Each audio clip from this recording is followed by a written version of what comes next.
রাজকীয় স্বাদের mutton rezala recipe.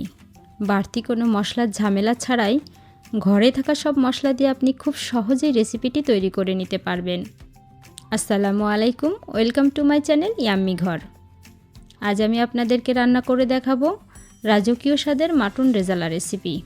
এটা যারা রান্না করে খেয়েছেন তারা তো জানেন এটা খেতে কতটা ইয়াম্মি হয়। এখানে আমি একটি সিক্রেট মশলার ব্যবহার দেখাবো। মশলাটি রান্নার কোন পর্যায়ে দিতে হবে সেটা আমি দেখিয়ে দিব। এজন্য পুরো ভিডিওটি ধৈর্য সহকারে দেখতে হবে। এটা বিফ, চিকেন বা মাটন যে কোনো মাংস দিয়েই আপনি রান্না করতে পারবেন। আজ আমি খাসির মাংস দিয়ে রেসিপিটি রান্না করে দেখাবো। এজন্য আমি 1 কেজি পরিমাণ খাসির মাংস নিয়েছি। আমরা জানি খাসির মাংসে একটা এক্সট্রা স্মেল থাকে, এজন্য অনেকেই খাসির মাংস আমরা পছন্দ করি না, কিন্তু আপনি যদি এভাবে রান্না করেন তবে একটু গন্ধ থাকবে না। আর চলুন আমি প্রসেসগুলো ধাপে ধাপে দেখিয়ে দিই। এর জন্য আমি প্রথমে 1 চা চামচ ভিনেগার, 1 চা চামচ লবণ, সামান্য সাদা গোলমরিচের গুঁড়া এবং 1 কাপ কুসুম গরম পানি দিয়ে 20 মিনিটের জন্য মাংসটা ভিজিয়ে রাখব। এতে করে মাংসটা যেমন সফট হবে আর খাসির মাংসের যে স্মেল সেটাও থাকবে না।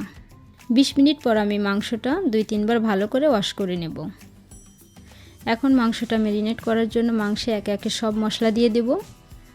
প্রথমে দিয়ে দিচ্ছি 2 চা চামচের মতো পেঁয়াজের পেস্ট, 2 চা চামচ আদা রসুন পেস্ট, এরপর 1 চা চামচ হলুদের গুঁড়া, 2 চা চামচ মরিচের গুঁড়া, এরপর স্বাদ মতো লবণ, সাথে আরও দিয়ে দিচ্ছি 1 চা চামচ গরম মশলার গুঁড়া, 1 চা চামচ ধনিয়ার গুঁড়া, আরও দিচ্ছি 1 চা চামচ জিরার গুঁড়া, সাথে আরও দিচ্ছি 2 চা চামচের মতো সরিষার তেল। এখন মশলাগুলোকে আমি ভালোভাবে মাংসের সাথে মিশিয়ে নিব। মেশানো হলে 30 মিনিটের জন্য ঢাকনা দিয়ে ঢেকে রেস্টে রাখবো। এখানে আমি আরেকটি মশলা বানিয়ে নেব। এই মশলা বানাতে আমার লাগবে 6 থেকে 7টি কাজু বাদাম, যেটা আমি একটু কুসুম গরম পানিতে ভিজিয়ে রেখেছি। আপনারা চাইলে ভিজিয়ে না রেখে সরাসরি ধুয়েও দিতে পারবেন। আর লাগবে পেঁয়াজ বেরেস্তা, 1 কাপ জাল করে নেওয়া ঠান্ডা গরুর দুধ। এখানে আমি গরুর দুধ ব্যবহার করেছি, আপনারা চাইলে গুঁড়া দুধও ব্যবহার করতে পারবেন। সেক্ষেত্রে দুধটা একটু কুসুম গরম পানিতে গুলিয়ে নিলেই হবে।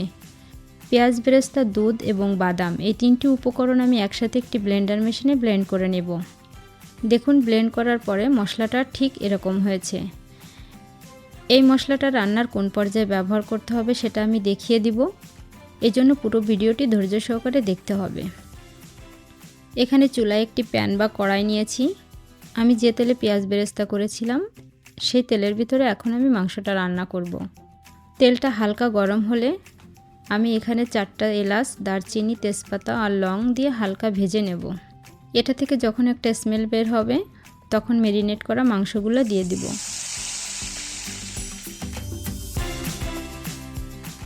মাংসগুলো দেওয়া হলে ভালোভাবে মিক্সড করে 30 মিনিটের মতো রান্না করব। এখানে আমি কোনো পানি ব্যবহার করব না, কারণ মাংস থেকে একটা এক্সট্রা পানি বের হবে। সেই পানি দিয়ে আমি পুরো মাংসটা কষিয়ে নেব। 10 মিনিট পর পর আমি মাংসটা 2 থেকে 3 বার নাড়িয়ে দেব। মাংসের পানিটা যখন শুকিয়ে আসবে এ পর্যায়ে অনবরত নেড়ে ভালোভাবে কষিয়ে নিতে হবে। মাংসের তেলটা যখন এমন উপরে উঠে আসবে এ পর্যায়ে আমি 4টে আস্ত রসুন আর কয়েক টুকরা আলু দিয়ে দেব। এখানে আলুগুলো আমি হলুদ লবণ দিয়ে মাখিয়ে হালকা ফ্রাই করে নিয়েছি। এটা অপশনাল, চাইলে আপনারা স্কিপ করতে পারবেন। আমার মাংসটা অলমোস্ট কষানো কমপ্লিট। এখন আমি অ্যাড করব এতে 2 কাপ গরম পানি। এখানে গরম পানিটাই ব্যবহার করতে হবে, ঠান্ডা পানি ব্যবহার করা যাবে না, কারণ ঠান্ডা পানি ব্যবহার করলে মাংসের প্রপার স্বাদ আসবে না। গরম পানি দেওয়ার পর আমি মাংসটাকে ভালোভাবে নাড়িয়ে ঢাকনা দিয়ে আরও 30 মিনিটের মতো রান্না করব। এ পর্যায়ে চুলার আঁচটা লো মিডিয়ামে রাখতে হবে। 10 মিনিট পর পর ঢাকনা খুলে আমি 2-3 বার মাংসটাকে নেড়ে নেব। খেয়াল রাখতে হবে মাংসটা যেন পোড়া লেগে না যায়। দেখুন এ পর্যায়ে আমার মাংসের কালারটা কতটা সুন্দর এসেছে আর এটা থেকে দারুণ একটা সুঘ্রাণ বের হয়েছে। মাংসটা রান্না মোটামুটি কমপ্লিট। আপনারা চাইলে এ পর্যায়ে নামিয়েও খেতে পারবেন, কিন্তু আমি এ পর্যায়ে আমার সিক্রেট মশলাটা ব্যবহার করব। সেজন্য আমি যে পেঁয়াজ বেরেস্তার মিশ্রণটি বানিয়ে রেখেছিলাম সেই মিশ্রণটি এখন মাংসের সাথে মিক্সড করব। মিক্সড করার পর মাংসটা আরও 10 মিনিট রান্না করব। এ পর্যায়ে খেয়াল রাখতে হবে মাংসটা যেন কোনোভাবে পোড়া লেগে না যায়। দেখুন এটা দেখতে কতটা গ্রেভি আর কতটা লোভনীয় হয়েছে। এখন আমি চুলাটা বন্ধ করে দেব। চুলাটা বন্ধ করার পর ঢাকনা দিয়ে আরও 10 মিনিট আমি দমে রাখব। বাসায় একবার হলেও বানিয়ে দেখবেন, এটা খেতে সত্যি কতটা ইয়াম্মি হয়।